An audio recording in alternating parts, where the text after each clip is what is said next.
I'm Weston, and this is Swamp Stories, presented by Issue 1. In the winter of early 2020, I flew to Texas to hammer out a few pilot episodes of this podcast with my old friend Parker Tant, who has very capably served as the editor of this podcast ever since. We ended up re-recording all of those episodes, but in College Station, Texas, we officially launched a most unusual podcast that would thereafter be recorded in Chattanooga, Tennessee. Over 45 episodes, we've covered a lot of ground and tried to break down some of the swampiest practices in our nation's capital into digestible episodes, complete with solutions for the future. Last fall, I embarked on a personal journey with my wife and 4 children and ran for county mayor of Hamilton County here in Chattanooga, Tennessee. We narrowly won the Republican primary in May and won again in the general election in August. On September 1st, I was sworn in as mayor of Tennessee's 4th largest county. As I step into elected office, I'm going to hand the keys to the podcast over to another host who will be supported by the same great team.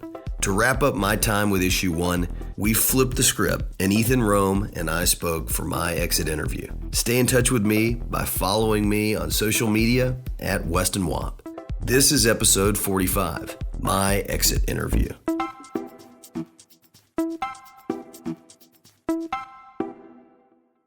Weston, you have been the host of this podcast for more than 2 years. You've done 43 plus episodes. You've also hosted the Truth Tellers video series. And in the course of all that, you've brought a whole new perspective as a conservative, as a Republican, to the political reform space. What's it been like for you to play that role, and what's it meant? Well, this podcast, especially because you guys gave me the ability to tell stories that weren't about me, but they did come from this unique perspective, was in some ways brought full circle to my childhood, our family's interest and commitment to issues that we've never seen as partisan. And I would say kind of reform efforts within government are as much about the spirit and the approach and the humility of those interested in them as much as they are any specific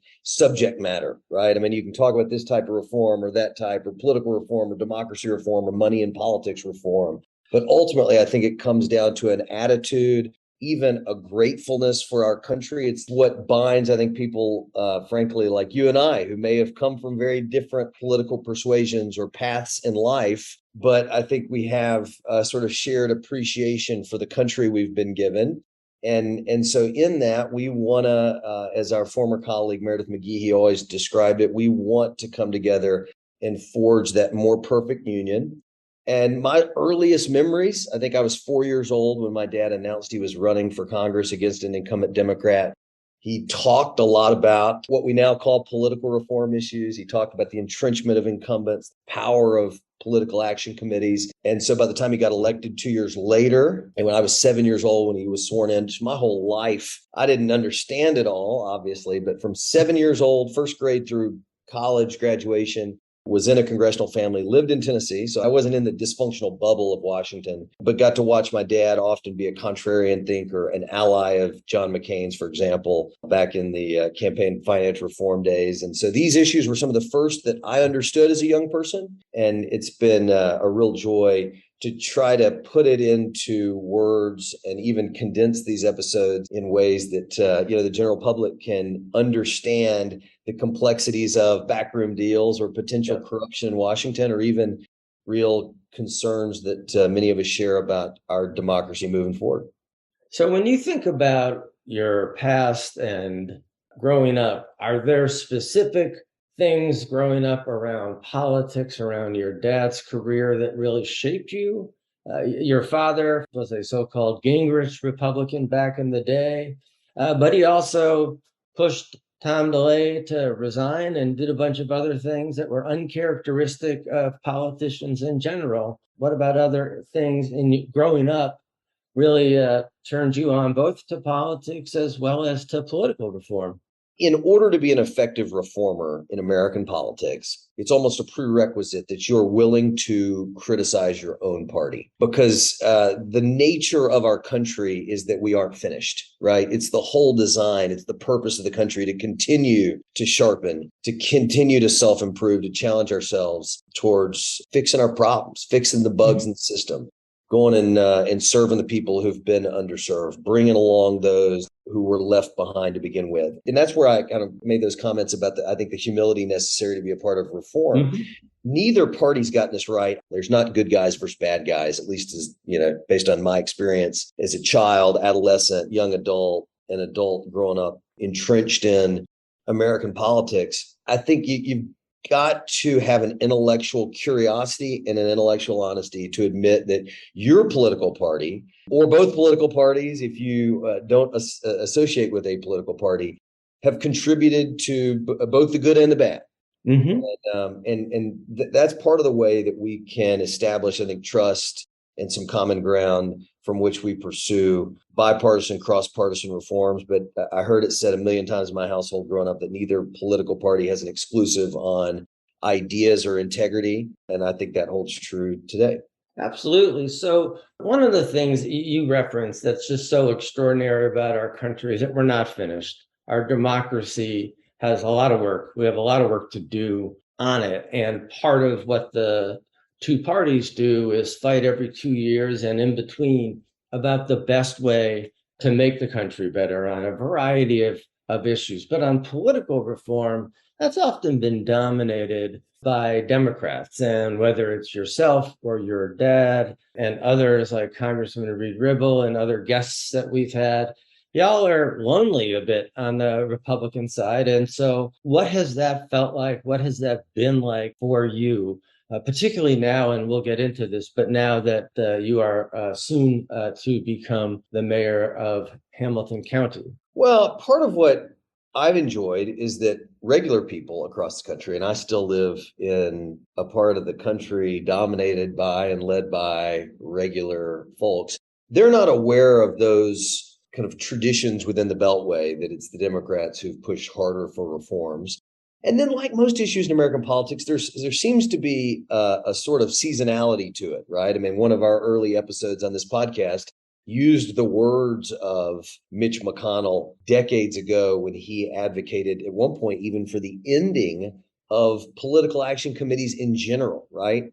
He has become, in the decades since, one of the most obstinate people to most types of political reform. But I think if you were to go way back into the country's history, the annals of campaign finance reform, another episode we did early on was about Theodore Roosevelt, who ended up stamping out in his own right a fair amount of corruption. And I got to draw on these unique family roots where I did grow up in a family where my dad's career in Congress, he served for 16 years, but it was always, it seemed, at odds with Tom DeLay, who proved to be one of the corrupt figures in modern Republican politics. And then I'd say, even a sort of stronger part of his legacy was that he made the closing argument in the McCain-Feingold years in the House and became this champion, albeit a Gingrich Republican from the Bible Belt, not a conventional figure to be leading the charge on campaign finance reform or money in politics reform. But, it was ironically lessons that he learned running against a Democratic incumbent that led him to believe money had too much influence in our politics, right? So if we're willing to keep an open mind and that intellectual curiosity, then we should be able to identify times when the system is broken. And as our founder, Nick Penniman, talks about, we all have a shared interest. He uses this analogy that I just thought was brilliant. Two football teams come and play. One of the things that they've got a real shared interest in is a well-manicured field, right? You got to have a good field on which to play the game, and then the game can be played. And so in a sense here, we're all angling for good, healthy turf and rules that we can all agree to play by. There's nothing more true than the fact that when it comes to political reform, the rules of the game need to be followed by both teams. At the same time, one of the interesting things that we've covered on this podcast is that a lot of folks go to Washington and say they're going to change their country, or they say they're going to change Congress, but it turns out that Congress changes them. Talk to me about what that process looks like from your perspective. What are examples of that? I ran for Congress twice in my 20s, and I was running in some of the most improbable circumstances against an incumbent in a primary and still nearly won. But a lot of what I talked about in my 20s, it was just one of the basic lessons I felt like I had learned growing up around Congress, was that, just the personal profile of your member of Congress, their own life experience, their own career is going to have a lot more bearing on their decency and ultimately even their success and respectability as a member of Congress than their IQ or the degrees that they've racked up. You've got members of Congress who it is the greatest job that they'll ever hold, and they sort of treat it that way, and then reelection becomes their priority. They obsess over politics. And then you've got the ideal member of Congress who, as wonderful and privileged as the job of being a member of Congress is probably not the best job overall that they'll ever have in their life. And those people tend to hold it more loosely and more willing to take the political risks necessary for reform, for example. The better you can understand the motivations and the heart of those who are running.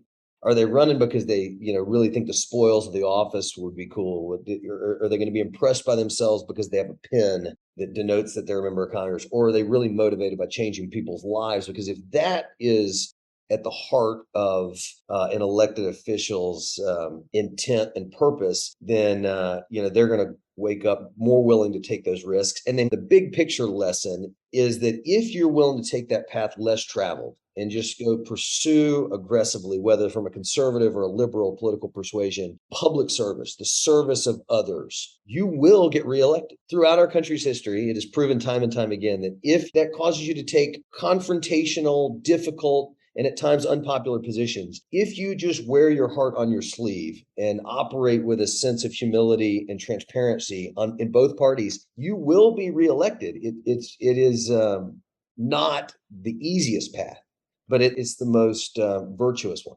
There's no question that's true. That's how Democrats and Republicans win races in districts that ordinarily are represented by members of the other party. They're mission driven. They're not beholden in a good way. They're not beholden to their constituents, but they're responsive, and they're not beholden to the special interests. So you ran twice for Congress early on, as you said, in your 20s. One of those times you lost by just a little amount, and we've talked about that race before. But tell me about the second race, because what interests me especially, given your role as a reformer and given who your father, Zach Wamp, has been in Chattanooga, in Tennessee politics in general. But what was it like to take on a Republican incumbent? What were the issues that dominated that race? And what made you want to do it? I had a true head-to-head. At times down the stretch, our own polling showed that we were ahead, and we took this onslaught of negative advertising. They had a photo of me shaking President Obama's hand when he had visited Chattanooga. And if you go back, this is 2014, really the peak of the Tea Party. The country, I think, was entering this era of polarization that's almost unrivaled, at least politically.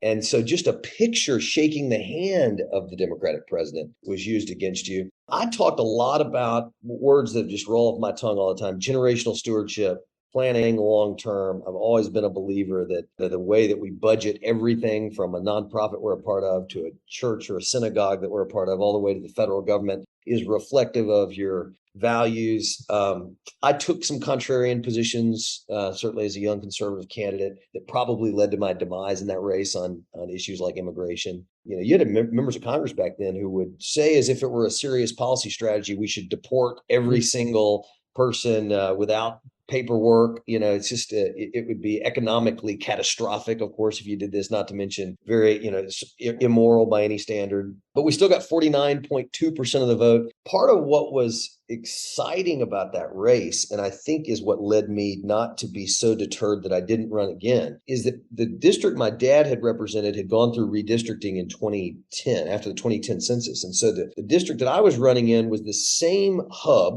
the Chattanooga area where we still live, but there were 4 or 5 new counties. And I won, in some cases with overwhelming margins. I won a few counties that my dad had never represented. And that was, even though I lost, we were about to have our first child, and it really was for Shelby and I kind of wind under our wings, right? We had just lost this huge race. We had taken attack after attack after attack. But to have these parts of Tennessee that are really economically challenged, life is tough, to have seen the way they embraced our campaign.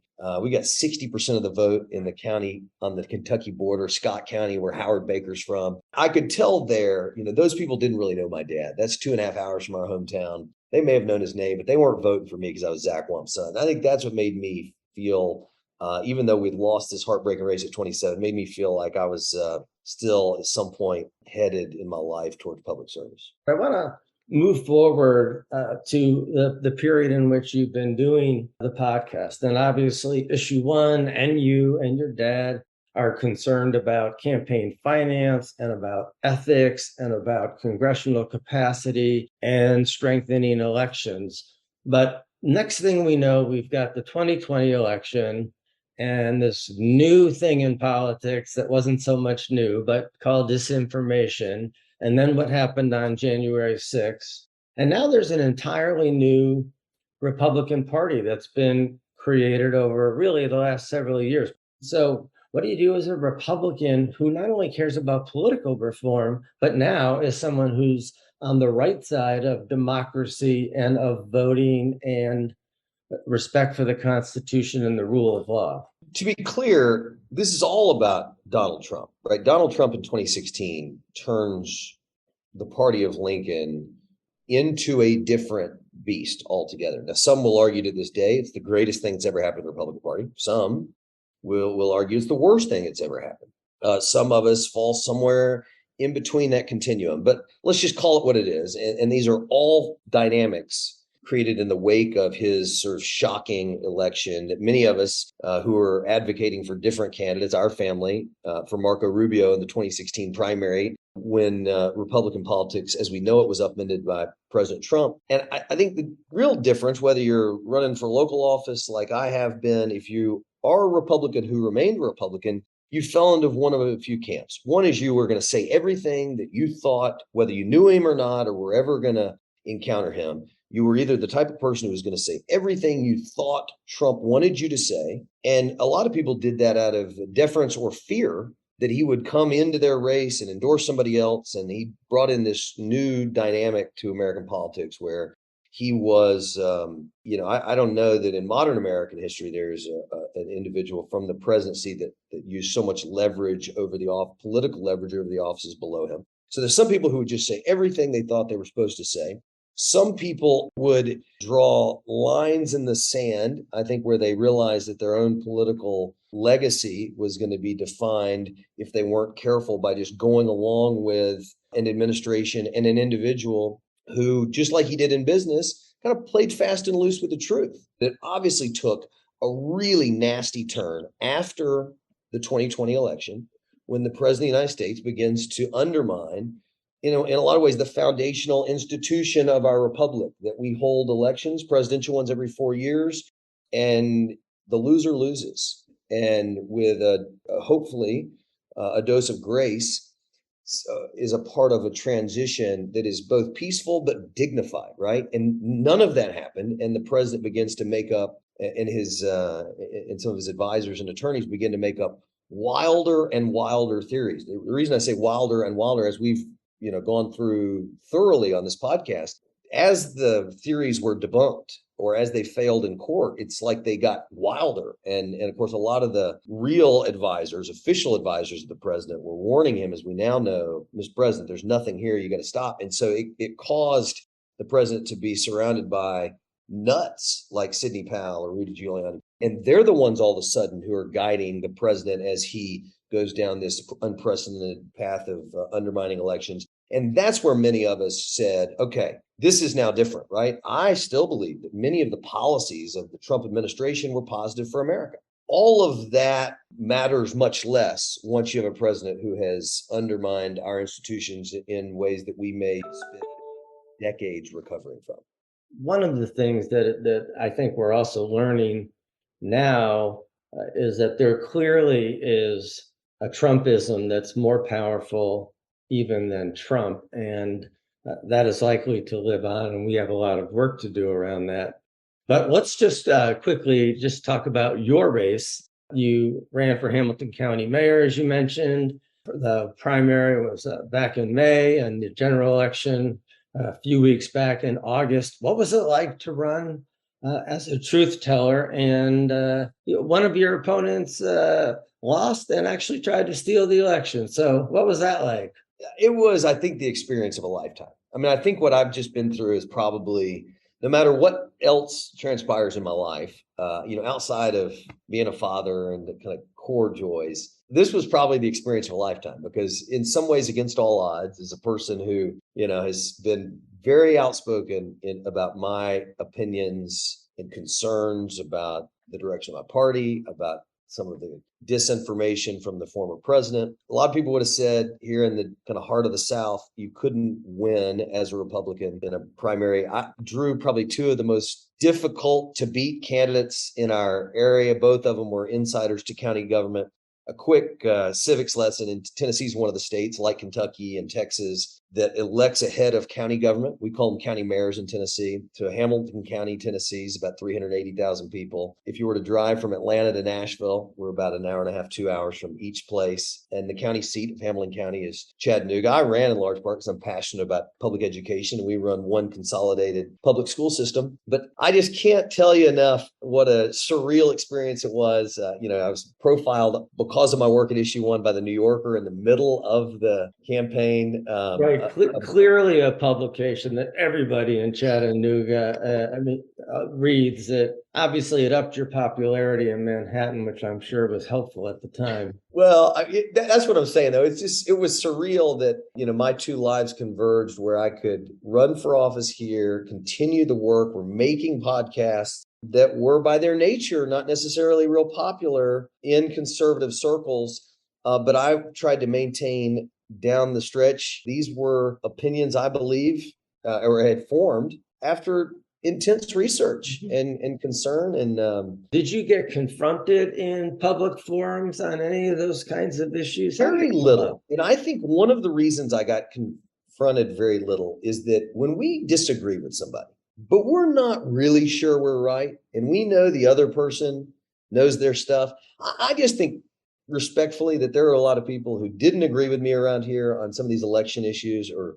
on some of my opinions about the president's role on January 6th, et cetera, who didn't really want to argue with me about it. You know what I'm saying? That's the kind of the feeling I got. Is it was almost an agree to disagree, because they knew at the end of the day that I had done my homework and could defend my position well. Of course, the last twist here that I was really fitting. It was painful for our family, but fitting, is that there is a pathway in Tennessee, as there is in many states, for a primary victory to be challenged. And so out of 40,000+ votes cast, I won a three-way race by 318 votes. The second place finisher challenged it on a crazy basis. It was honestly a challenge that I would argue was inspired by this new era in the Republican Party, where if you don't like the results of your election, then you can challenge it.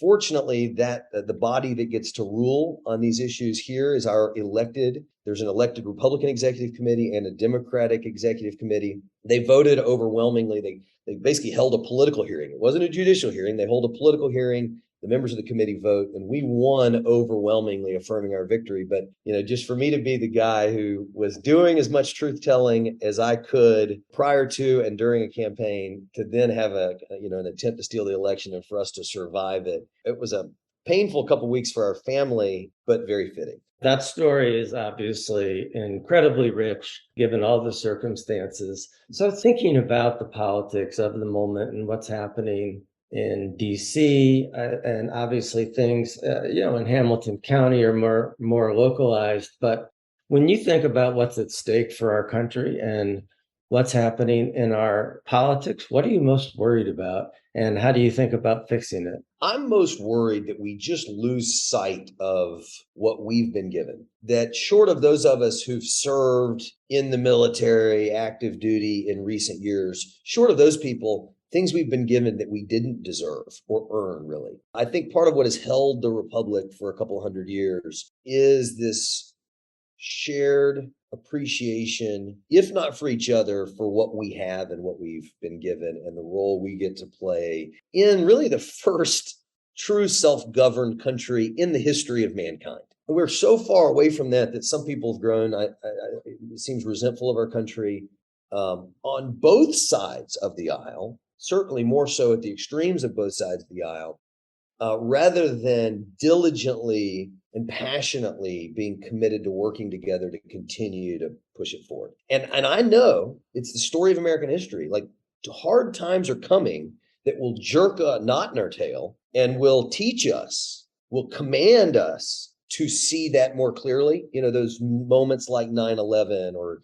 generations ago, World War II or Great Depression before that.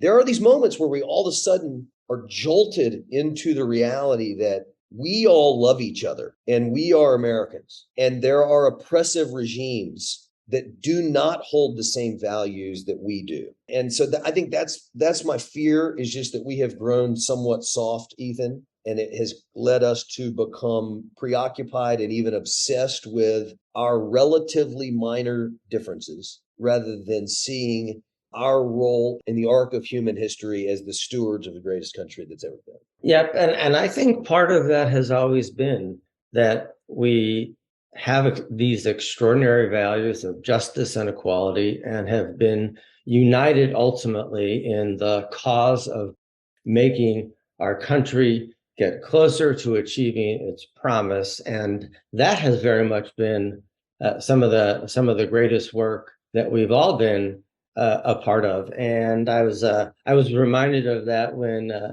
after the passing of Representative John Lewis, your dad sent a photograph of him and Representative Lewis. That's sort of the most beautiful photograph I've ever seen of either of those two. And it just made me think about, if that's what our country can look like on a regular basis, then I think we have a good future. Yeah. Well, I mean, I can just say, like, and maybe this is a sign of the times changing, but we can get back there. You know, my sister and I had the privilege of growing up on the House floor. I mean, we were 7 when my dad got elected. And so every time we were in Washington, we were with him every minute. And it's been a tradition of the House that children under a certain age are invited. And we would be left on our own reconnaissance, which is really kind of hilarious. But I set it up that way just to say that for a period of time, I knew pretty well about every member of the House, because my dad was, if nothing else, like one of the self-appointed social chairs of the Congress, and knew the name of all of his colleagues. There was not a member of the House who was more revered in our family than John Lewis, who represented a district 2 hours south of us,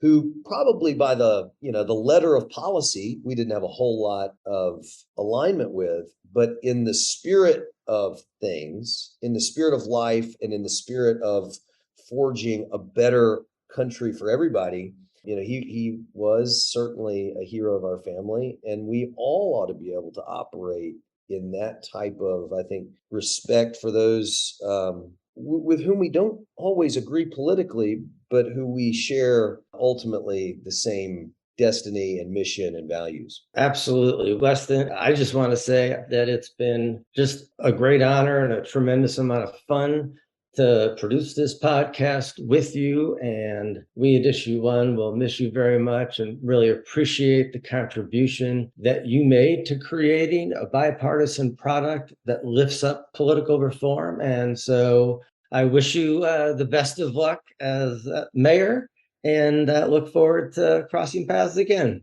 Thanks, Ethan. My final comment here as we wrap up the podcast, and it'll be good content, I hope, for years to come out of what we've created. I am hopeful that we are but years away from seeing some of the real goodness of our country rise again. Selfishly, I'm hopeful that it will be the millennial generation that sees past political toxicity and can agree to disagree respectfully in a way that previous generations have inspired us to do. I just think the work that we've all been a part of is just a small example of what civic activism across, like I described it, the arc of our country's history is all about.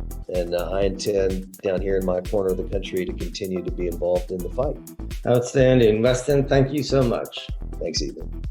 I had to say it one more time. On the next episode of Swamp Stories, you'll be hearing from a different voice. It's been an honor to be on this journey with you. Thanks for listening to Swamp Stories, presented by Issue One, the country's leading political reform organization that unites Republicans, Democrats, and independents to fix our broken political system. Please subscribe to the podcast and share it with your friends. Even better, rate and review it on Apple Podcasts to help us reach more listeners. You can find out more at swampstories.org. I'm your host, Weston. A special thank you to executive producer Doki Fashion, senior producer Evan Ottenfield, producer Sydney Richards, and editor Parker Tant from parkerpodcasting.com. Swamp Stories is recorded in Tennessee, edited in Texas, and can be found wherever you listen to podcasts.